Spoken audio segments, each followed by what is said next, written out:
Hi everyone, tonight, let's dive into the strange and fascinating world of beauty in the Middle Ages. Back then, beauty wasn't about looking healthy, it was about looking rich, delicate, and kind of ghostly. People didn't want to look sun-kissed or strong. No, they wanted to look like they had never stepped outside or done any work.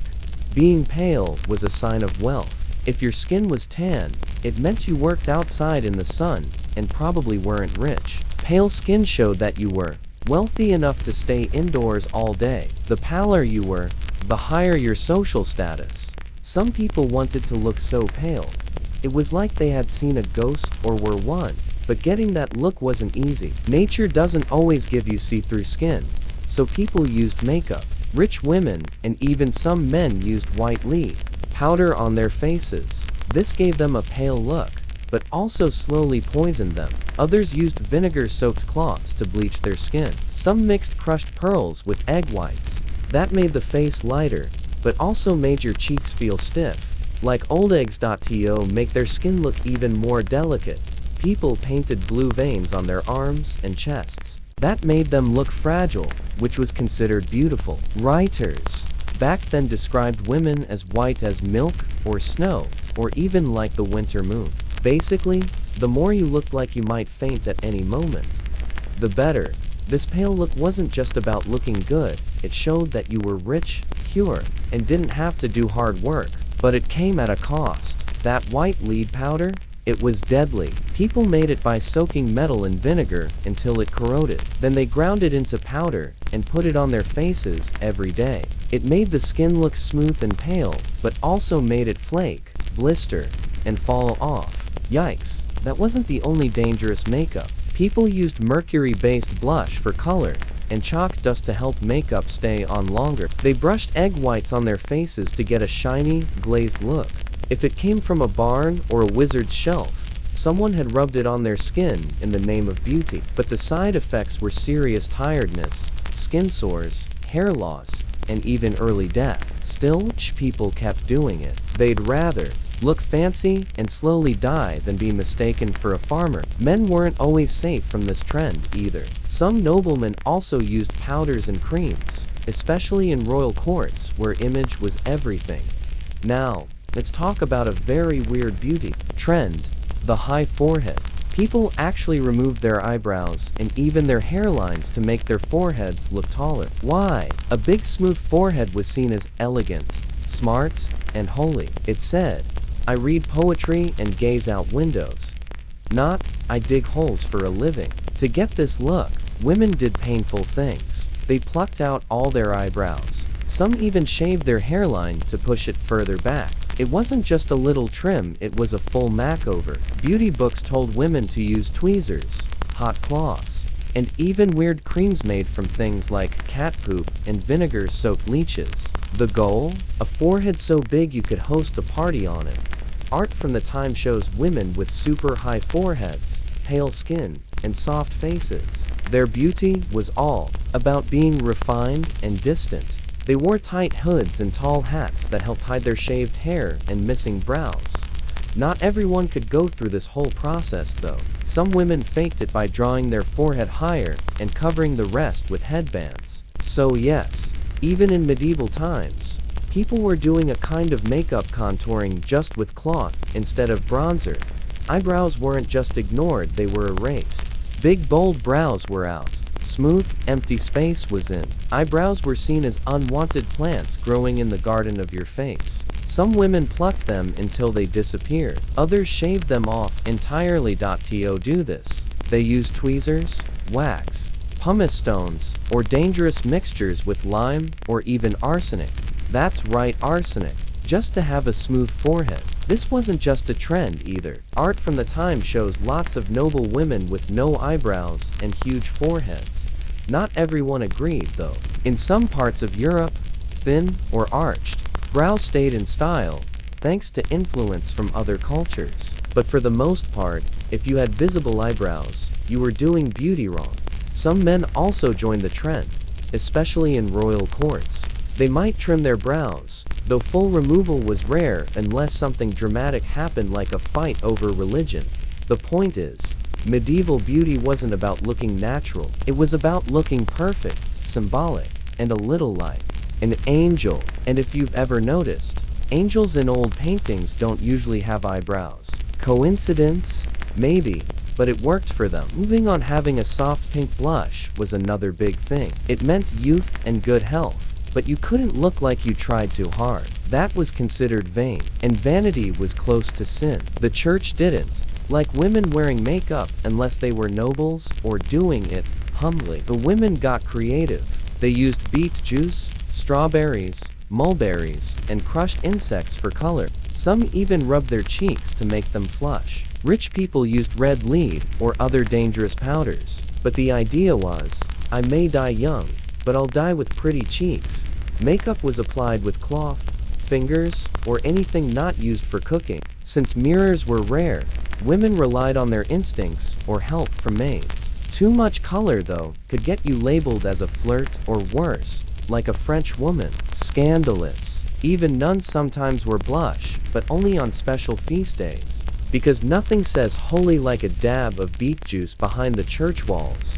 Blonde hair was another beauty goal. It symbolized purity, youth, and holiness. The Virgin Mary was often painted as a blonde, even though she definitely wasn't. Realism didn't matter, radiance did.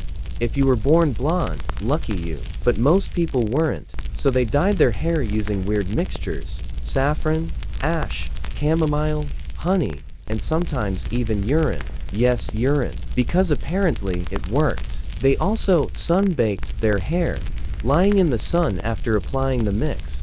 Hair had to be long, loose, and wavy if you were single. That showed innocence. But once you got married, your hair had to be covered. Why? Because married hair was apparently a risk to national security. Women wore veils, nets, and tight head wraps to hide their hair. It wasn't just about modesty, it was practical. It kept out smoke, bugs, and unwanted attention. Some women wore multiple layers. A cap under a veil under a wrap. You'd end up looking like a well-wrapped sandwich. Head coverings got fancy, too. Veils were shaped, starched, and embroidered. Some women wore cages for their braids, complete with jewels and bells. You could jingle when you turned your head. Some rebelled a bit. They'd let a curl peek out or wear see-through veils. Technically still covered, but not really. Beauty always finds loopholes. In the Middle Ages, being tall wasn't just good for your legs, it was good for your head. Starting in the 1400s, women began wearing huge hats called hennons. These were tall, cone-shaped hats that looked like something from a fairy tale, or like someone had glued a church tower to your head. They were made of fancy fabrics like velvet and silk, and could be up to 2 feet tall. The hennon was more than a hat, it was a way to show off your status. The taller the hat, the more important the woman. Some hats had veils that flowed down from the tip, which made them even more dramatic, and more likely to catch fire if you got too close to candles. These hats were built using wire frames, so they could stand up tall without falling over. Comfort wasn't really the point. Getting your hair to fit under a hennon was a challenge too. Women braided their hair and stuffed it up inside. Some even shaved their foreheads again, yes. More forehead fashion, so the hat could sit properly. Other styles appeared too, like butterfly hennons where veils stuck out like wings, or heart-shaped escoffions that made your head look like it had croissants stuck to it. While noble women wore these wild hats, regular women went for simpler headwear like veils or linen caps. It was easier, safer, and a lot less likely to make you look like you were preparing for battle. Of course, religious leaders and strict people didn't love these fancy hats. They thought they were too flashy, encouraged pride, and might even hurt your neck. But rich people wore them anyway, because fashion has never really cared what the church says. Men had their own looks too. They didn't wear cone hats, but they liked feathered caps, fur-lined hoods, and shoes with pointy toes. So long, they looked like fencing swords. The goal was always to look elegant, not practical. Now, let's talk about the ideal body. For women, it wasn't about having muscles or being curvy. The perfect look was soft, thin, and delicate, like someone who had just fainted or was recovering from a dramatic poem. You were supposed to look like you lived on honey, water, and sighs. not steak and exercise. Women didn't go to gyms or try to get strong. Beauty guides didn't talk about health or fitness. Instead, they focused on looking fragile. Your waist should be small, your face soft, and your movements slow and graceful. If you looked like you might blow away in the wind, you were probably considered attractive. Dresses helped create this look. Many were tight just under the chest, similar to the later empire waist style. This made the waist look smaller and the body look longer. If that didn't work, women used tight wraps or girdles to squeeze their bodies into the desired shape. Corsets weren't common yet, but these tight garments did a similar job.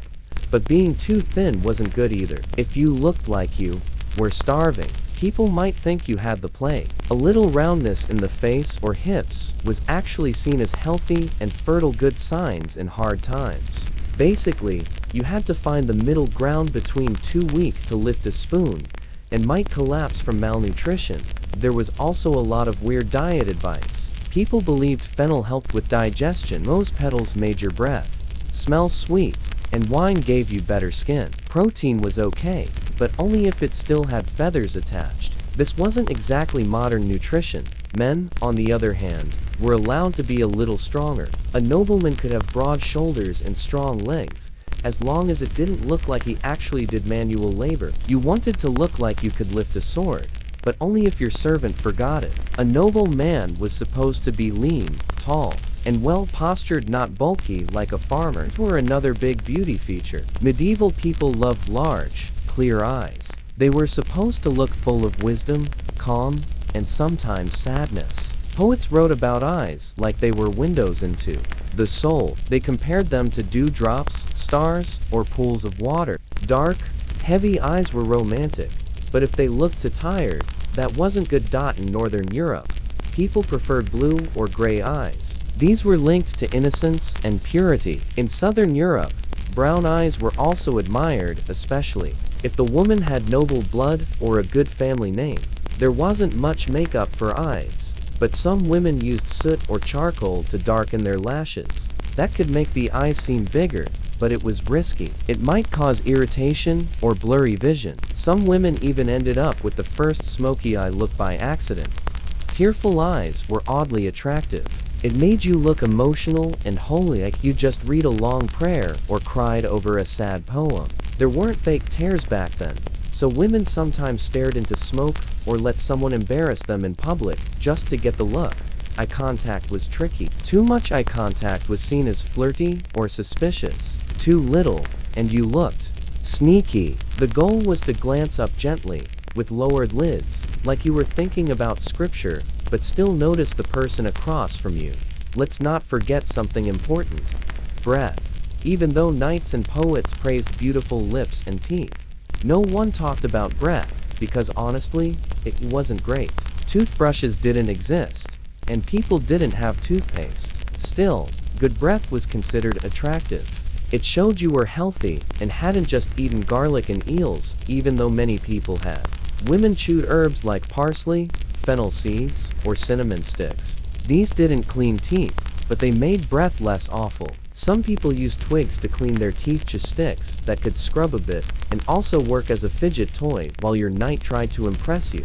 If you had access to a local apothecary, a kind of ancient pharmacy, you might buy herbal pastes or rinses made with vinegar or myrrh, but they were expensive, and no one wanted to open their mouth to wide in public anyway. Toothbrushing wasn't a thing. People wiped their teeth with cloth, rubbed in chalk, or even crushed coral. Not great, but better than nothing. Most people had teeth that were stained, crooked, or missing, especially after age 30. So big smiles weren't common. You smiled gently, with your lips closed. Think of a polite, maybe I'm in love smile, a big toothy grin. If you showed too many teeth, you looked like a fool, or worse, like someone who didn't know their place. Medieval art supports this idea. Paintings rarely show people smiling with open mouths. Even angels looked serious and closed-lipped. Powdered teeth cleaners existed, but they were more like sandpaper than toothpaste. And no one sang ballads about shiny white teeth. Instead, they focused on eyes, hands, and maybe hair. Men had beauty standards too. A good-looking man didn't have to be super muscular, but he couldn't look lazy either. He needed to be tall, slim, and confident, but not try too hard. Ideally, he looked like he could win a sword fight, but would rather write a poem about it. A strong jawline, high cheekbones, and a straight nose were the dream features. Hair was shoulder length and neat. Curls were popular, especially if they looked natural even if they weren't. Some men used heat tools or herbal rinses to curl their hair. Yes, curling irons existed, even back then. Clothing helped too. Men wore padded shoulders and tight tunics to make their waist look smaller and their chest broader. Posture was key. A nobleman didn't slouch. He moved gracefully, like someone with land and a library, not a wheelbarrow. If a man had muscles, that was fine as long as he didn't actually use them for work. Fighting in war was okay. Lifting barrels, not so much. The trick was to look noble without trying too hard. Bathing was another big topic. There weren't bathtubs in every house, and hot water wasn't easy to get. So scent became a big deal. People used perfumes, herbs, and scented pouches to smell better. One popular item was the pomander, a little ball filled with nice-smelling herbs like cloves or cinnamon. People wore them on chains or pinned them to their clothes. These were like mini air fresheners you could take with you. Rich people also used perfumed gloves, scented combs, and herbal hair rinses. Some sprinkled flower water on their clothes or hair. They also wore layers of linen that could soak up sweat and be washed more often than wool or silk. Bathhouses did exist, but not everywhere. In some areas, the church disapproved of public bathing, so people turned to dry bathing, which meant wiping down with a cloth and adding perfume. It wasn't refreshing, but it was better than nothing. Some overachievers put flower petals in their shoes or herbs in their beds to smell nice while sleeping. Beauty, even when stinky, still mattered. In medieval times, beauty wasn't just about looking good, it was tied to morals, religion, and class. A beautiful face wasn't just nice to look at. It could mean you were blessed by God. Pale skin, smooth features, and a graceful body were seen as signs of a pure soul. If someone was lovely, it was believed they were probably kind, holy, or chosen by heaven. But there was a problem. If a woman knew she was beautiful or tried to look even more beautiful, people became suspicious. Vanity, caring too much about your looks, was a sin. It showed pride, which was dangerous. A pretty woman who wore makeup, showed her hair, or fluttered her eyelashes might be accused of trying to tempt men. And if a man sinned, people often blamed the woman for leading him into temptation. This attitude came from old religious ideas, especially the story of Eve. She was blamed for the fall of man, and medieval people used that to say women were naturally more likely to sin, or to make others sin. If a woman looked too attractive, it could be seen as her fault if someone fell because of it. So beauty was both a gift and a threat. Wearing makeup or dressing nicely was risky. A woman might be seen as a witch or a seductress. People even believed that some women used magic to look more beautiful, casting spells or using potions to trick men. If a woman was too pretty, people might think she was using sorcery or demonic powers. These were real fears in that time, when a bad storm or crop failure could lead to someone being burned as a witch. But being plain wasn't much better. People believed that physical appearance showed your inner soul. So if you were unattractive, they might think you were sinful, unlucky, or even cursed by God. In other words, both beauty and ugliness could get you in trouble. You had to look nice, but not too nice. You had to glow with grace, but not too much. And never outshine a nobleman's wife, or you might end up in a convent or worse. So beauty in the Middle Ages wasn't just about fashion, it was a tightrope walk between virtue and vanity, between being admired and being punished. Now, jump into a different topic. Warriors, especially a legendary group called the Persian Immortals. The Persian Immortals were an elite group of soldiers who served the powerful Persian Empire around 2,500 years ago. They were more than just fighters, they were a symbol of the empire's power and pride. They were known for always being exactly 10,000 men strong. If someone died or got sick, they were immediately replaced. That's why they were called immortals. It wasn't that they couldn't die, it was that their number never changed. It gave the impression they were eternal. This idea wasn't just smart, it was genius. People feared them because it seemed like they could never be defeated. They didn't just protect the king, they showed the strength and order of the Persian Empire wherever they went. The immortals weren't just any soldiers. They were carefully picked from noble families. They trained from a young age and had to be completely loyal to the king. Their discipline was strict, and their training was intense. They wore fine clothes, with armor hidden underneath. They carried spears, bows, swords, and round shields made of wicker. Their look was neat, rich, and scary. They didn't just march, they made a statement. When they showed up in battle or at a royal event, people noticed. The immortals looked calm, quiet, and perfectly in sync. They moved like shadows in armor. They didn't scream or roar. They didn't need to. Their silent presence said everything. Their clothing was just as important as their skills. They wore colorful robes, often red or purple, which were royal colors. Underneath, they had flexible armor made of small metal scales. Their shields were light but strong. They wore soft hats called tiaras, which sometimes covered part of their face, adding to their mysterious look. Unlike the Greeks, who liked showing off muscles and individuality, the Persians focused on unity and discipline. The immortals all looked the same and moved together. It was like watching a wave of soldiers moving as one. It was terrifying. Each immortal carried a spear, a bow, and a sword. They could fight in many ways and move across any terrain. They were trained to walk long distances and still fight without getting tired. They were excellent in battle, but also served as royal guards. They were ready for anything: war, peace, ceremony, or spy work.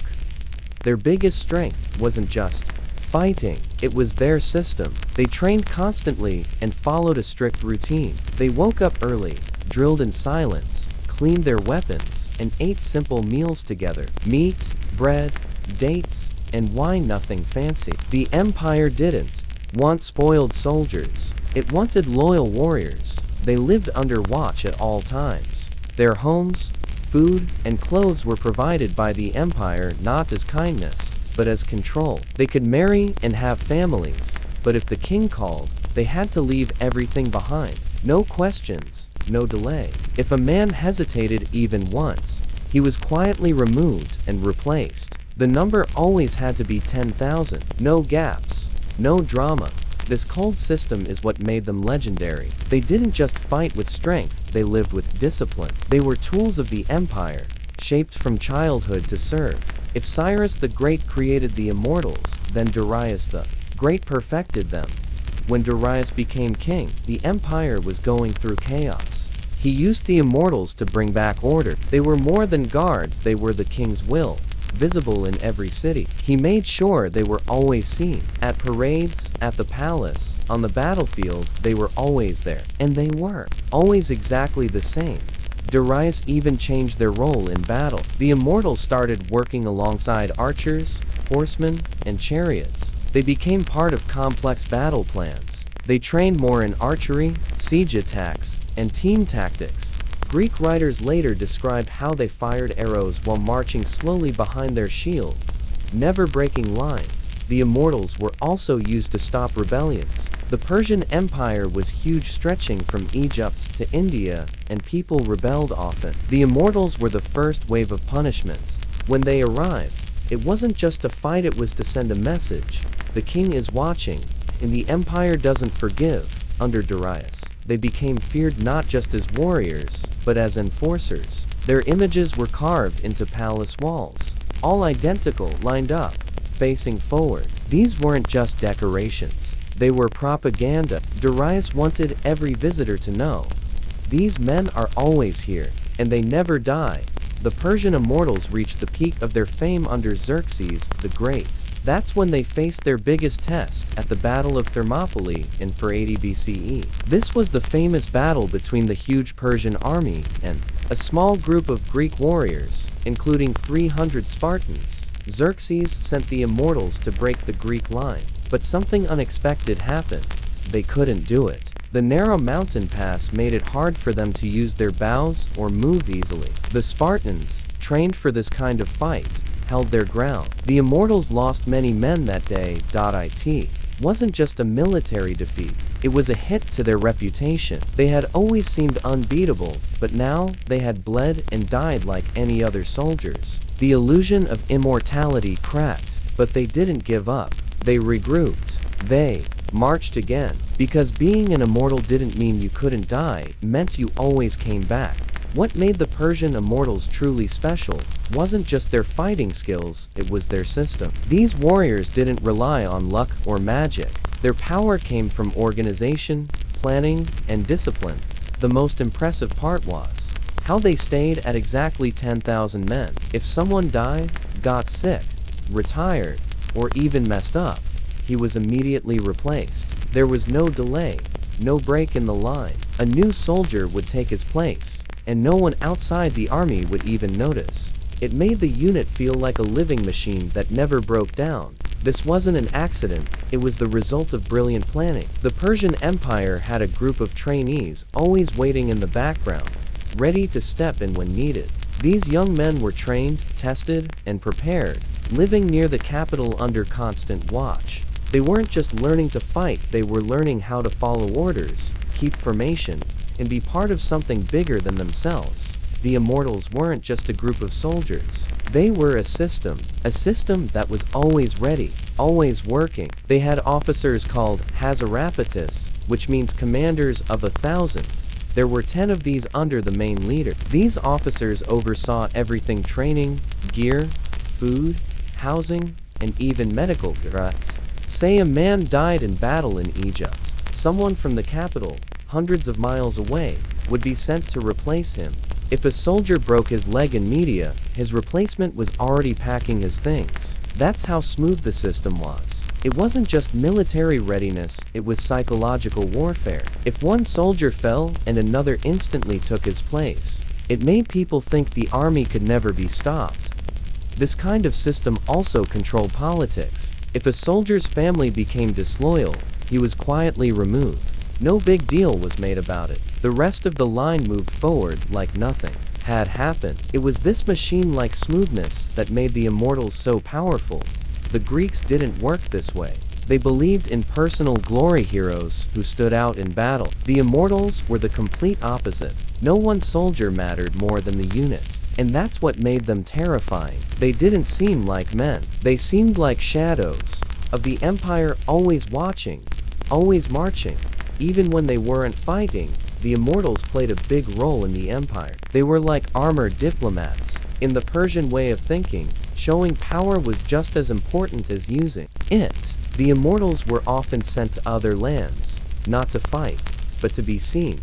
Imagine a group of these elite guards entering a foreign city. They wore bright robes with gold stitching, carried fine weapons, and moved in perfect silence. They didn't yell or show off, they didn't need to. Just seeing them was enough to send a message.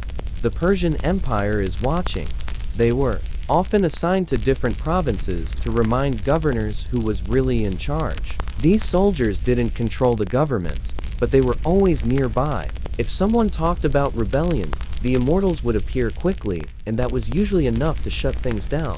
Inside the Persian palace, the Immortals acted as royal guards, especially during big events like festivals or diplomatic meetings. But they also worked behind the scenes. They listened, watched for traitors, and made sure the king's rules were followed. Some historians believe they acted like secret agents. They were always around, seen and unseen. They reminded everyone that loyalty wasn't optional.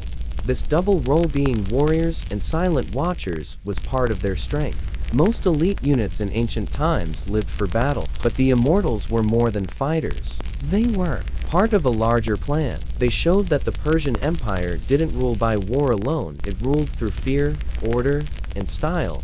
Their look helped with this too. Beautiful weapons, fine clothes, quiet footsteps, it all made them seem almost unreal. They were walking symbols. Their silence was as powerful as their swords. In fact, they often won battles without ever drawing their weapons, just by showing up. But like all great powers, the Immortals eventually began to fade. the empire started to change. Persian kings grew more interested in luxury than leadership. They stayed in the palace instead of leading their armies. And the immortals, once sharp and fearsome, slowly became more like decoration than danger. By the time of kings like Artaxerxes and Darius III, the immortals were still around. They still wore the robes and marched in formation, but cracks were starting to show. Recruitment got sloppy. Instead of choosing the best and most loyal, rich families began pulling strings to get their sons into the elite group. These new soldiers weren't trained well. They didn't care about the strict discipline that once made the immortals famous. At first, the change was small. A few lazy soldiers here, a few rich kids there, but over time, it added up. The group still looked the same, but the spirit inside had weakened. They wore the uniform, but didn't live up to it. The real disaster came when Alexander the Great invaded Persia in 334 BCE. At first, the immortals tried to hold the line. At the Battle of Gaugamela in 331 BCE, they stood in the center of the Persian army to protect King Darius III. But this wasn't the same immortals unit from the glory days. Their moves were slower, their lines broke more easily, and they couldn't match Alexander's fast, brutal strategy.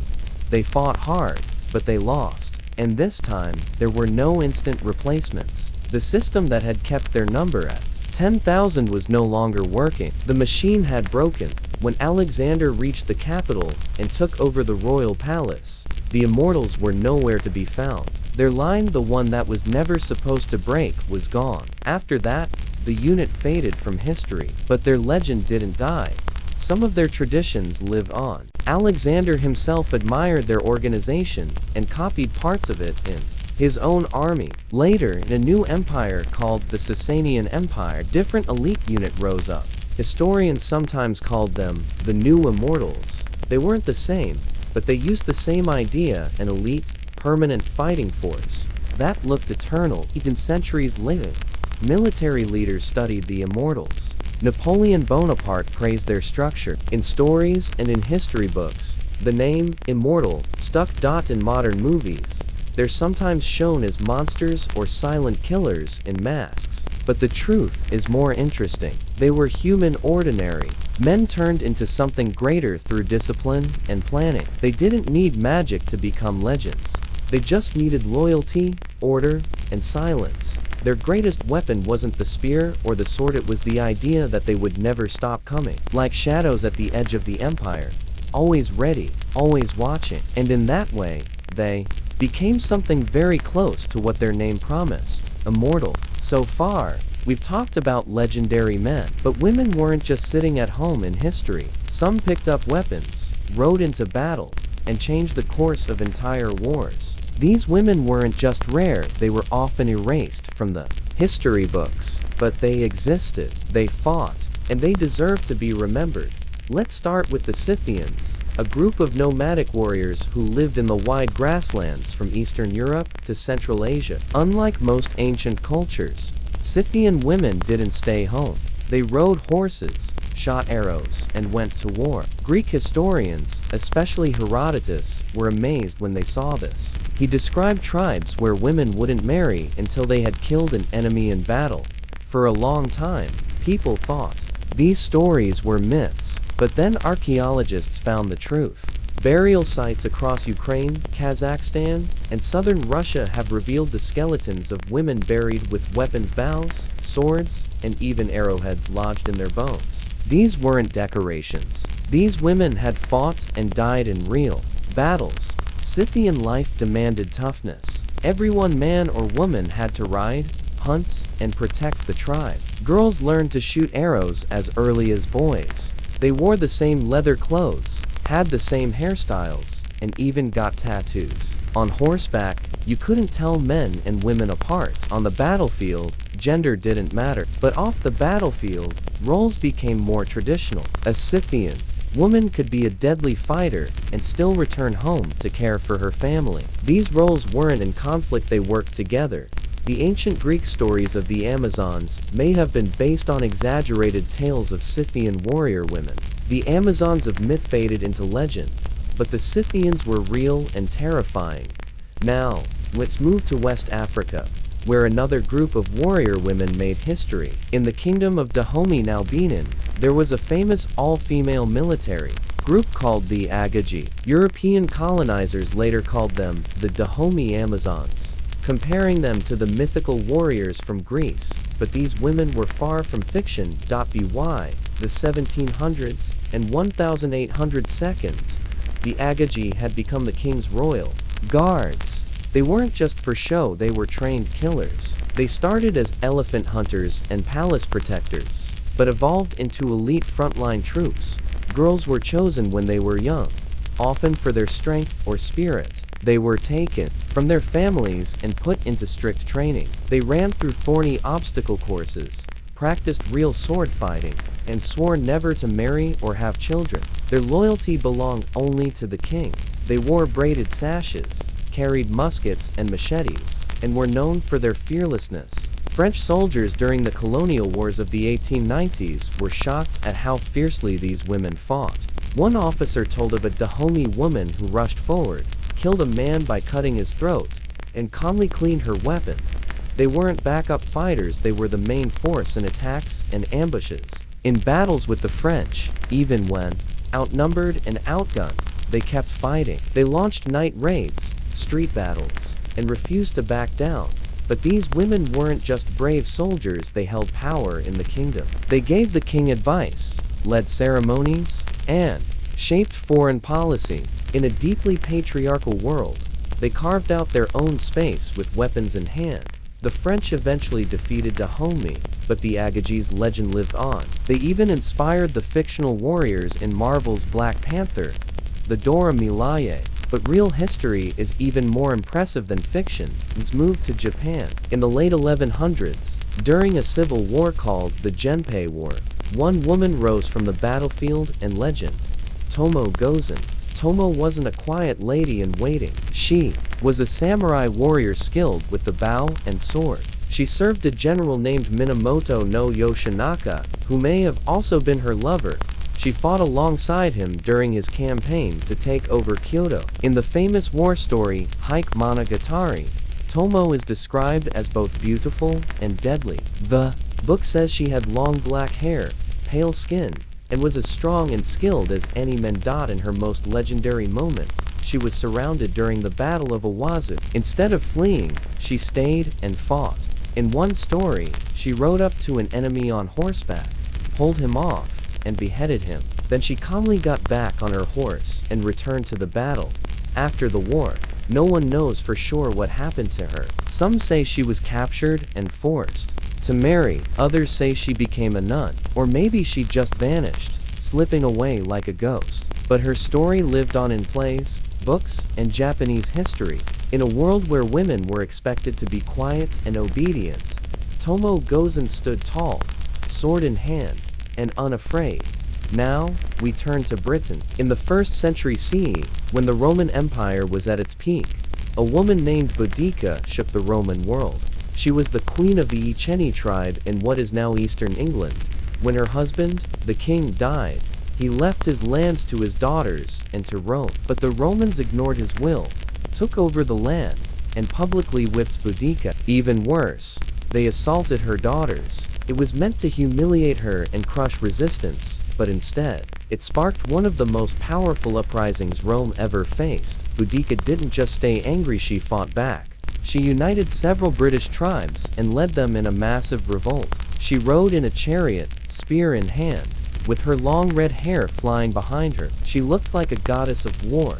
Her army destroyed Roman settlements, including modern-day Colchester and London, killing thousands. Ancient historians estimate that over 70,000 people died in her attacks, but eventually, the Romans regrouped. Their general, Suetonius Paulinus, used strategy and discipline to defeat Boudica's much larger army. Facing defeat, she is said to have taken poison rather than be captured. Though she lost in the end, her story lived on. Roman writers couldn't ignore her courage. Later, in British history, she became a symbol of freedom and resistance against tyranny. Next, we go to Central Asia in the time of the Mongols. Here, we meet Kutulun, a warrior princess and a descendant of Genghis Khan, Born around 1260, Kutulun was the daughter of Kaidu Khan, a powerful Mongol leader. From a young age, she trained in horseback riding, archery, and strategy. But what made her truly famous was her wrestling. Among the Mongols, wrestling was a respected sport, and Kutulun was unbeatable. She made a bold promise. She would only marry a man who could defeat her in a wrestling match. Many tried, all failed. She ended up collecting over 10,000 horses from the men who lost their wagers to her. But she wasn't just wrestling for fun. She fought in real battles alongside her father, leading troops and winning victories. Kaidu even wanted to name her as his successor, but many Mongol nobles didn't like that idea. They thought a woman ruler was unnatural, so Kaidu picked a male heir instead. Still, Kutulun's legend survived. Even the explorer Marco Polo wrote about a Mongol princess who rode and fought like a tiger. Later stories tried to romanticize her, but the truth is clear. She was a fierce warrior who earned respect through strength and skill. Let's continue with one of the most famous warrior women in history, Joan of Arc. Joan was born in 1412 in a small French village called Damer Mai. She came from a poor family and couldn't read or write. But by age 17, she was leading armies and changing the course of the 100 Years' War between France and England. Joan said she heard voices from saints like Michael, Catherine, and Margaret telling her that God had chosen her to save France. She believed it completely. She said her mission was to drive the English out of France and crown the Prince, Charles, as King. At first, people thought she was crazy, but her passion convinced church leaders and even Charles himself. After much testing, they let her join the army, clad in white armor and carrying a banner with religious symbols. Joan went to Orleans, a city under siege. French soldiers were tired and losing hope, but Joan's arrival lifted their spirits. She didn't just watch from the sidelines. She led charges, inspired men, and stood her ground under fire. Against all odds, the French lifted the siege. This win was huge. Joan became a national hero and was called the Maid of Orleans. Later, she led Charles to Reims, where he was crowned King Charles V, just like her voices had predicted. But Joan's rise brought enemies. In 1430, she was captured by forces allied with the English. She was put on trial by a church court that supported the English. They charged her with many things: heresy, witchcraft, and wearing men's clothing. She was only 19 when she was burned at the stake in the town square of Rouen. Years later, the Catholic Church reversed her conviction and said she was innocent. In 1920, she was made a saint.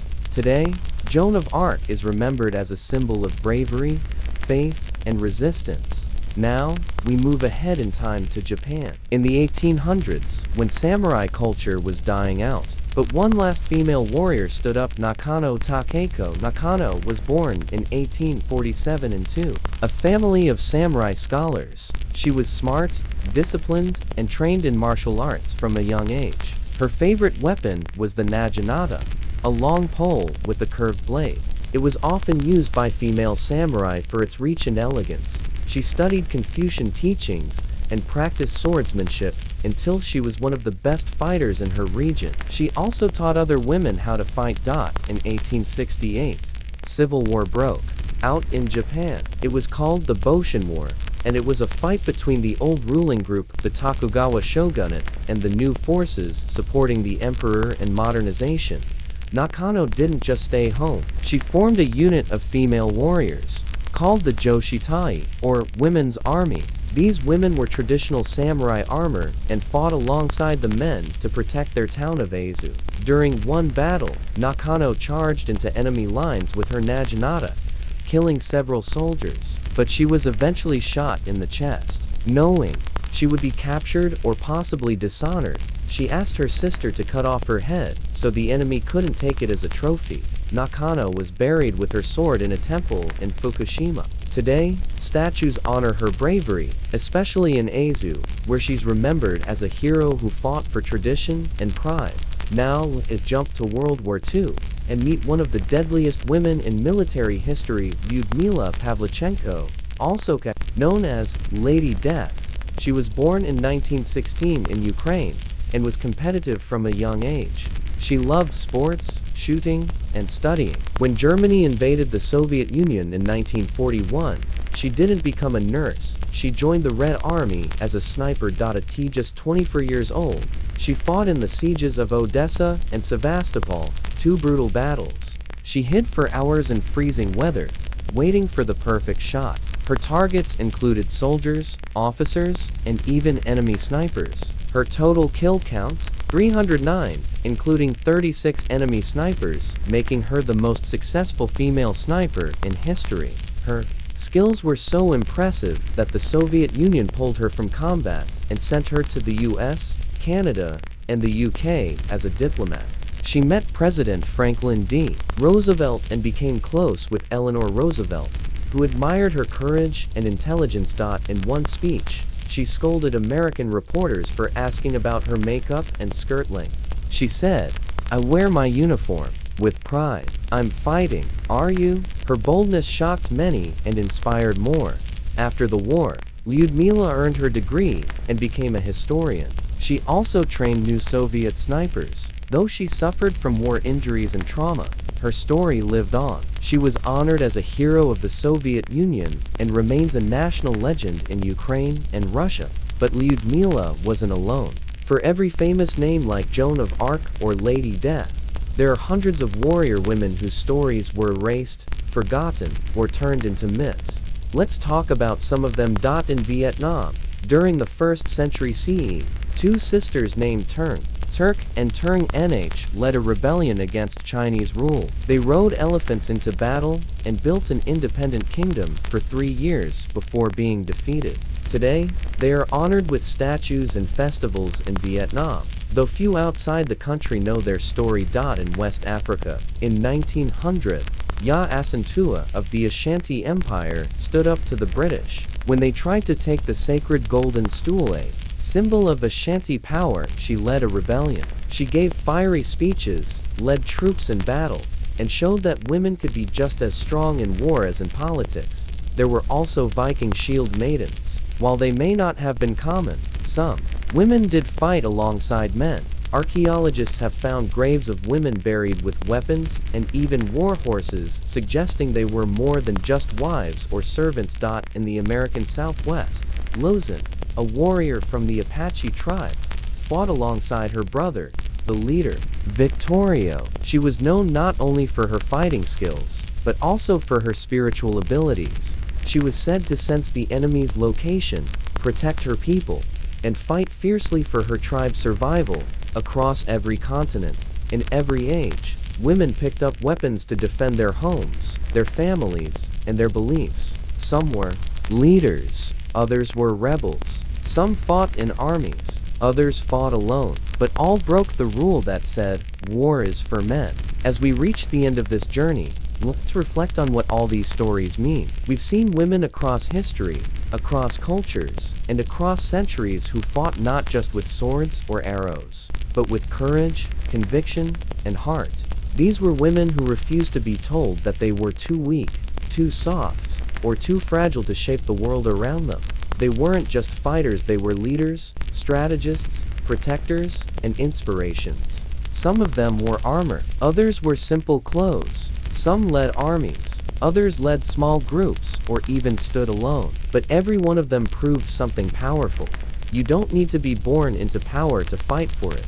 Too often, their names were erased from the books. Historians ignored them, artists skipped over them. Storytellers changed their roles to side characters, but their impact remained. Their courage lived on in songs, in memories, and now, in the pages we've explored together.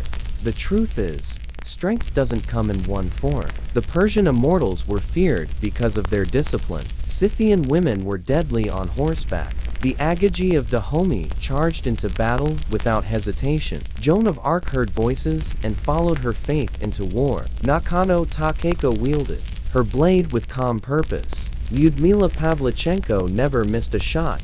And even in the world of beauty, where appearances seemed to matter, most people were chasing something deeper. In the Middle Ages, women risked their health with lead makeup, tweezed away their eyebrows, and bleached their skin. Why? Not just to look good, but to show status, to feel accepted, to be seen. Beauty, like battle, was a way to have control. In a world that gave women very little power, but the standards were cruel. Be too beautiful, and you were called a witch. Too plain, and you were overlooked. If you fought for your country, you were called a rebel. If you followed your heart, you were called mad. If you followed orders, you were invisible. And yet, women kept rising, again and again, across every culture, in every war, under every rule. Sometimes they succeeded, sometimes they failed, but they always fought. In today's world, we still see echoes of these stories. In every woman who speaks up, who stands firm, who refuses to be boxed in by old rules, we hear the voices of Joan, Nakano, Asantua, and so many others. The lesson is simple. History is not just the story of kings and empires, of generals and flags. It's also the story of women who picked up a sword, or a cause, or a dream, and refused to let it go.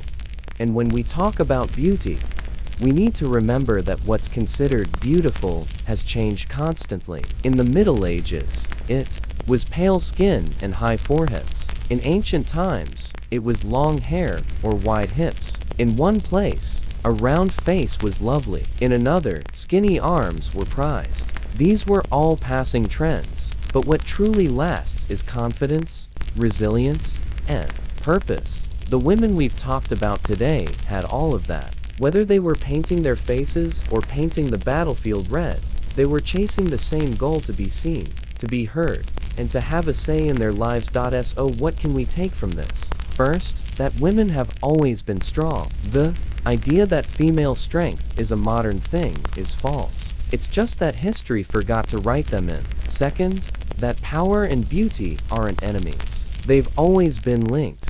How people present themselves, whether through makeup or armor, can say just as much as what they do. And third, that courage comes in many forms. Riding into battle is brave. So is resisting quietly. So is standing up in court, speaking up, in a meeting, or raising a child during war.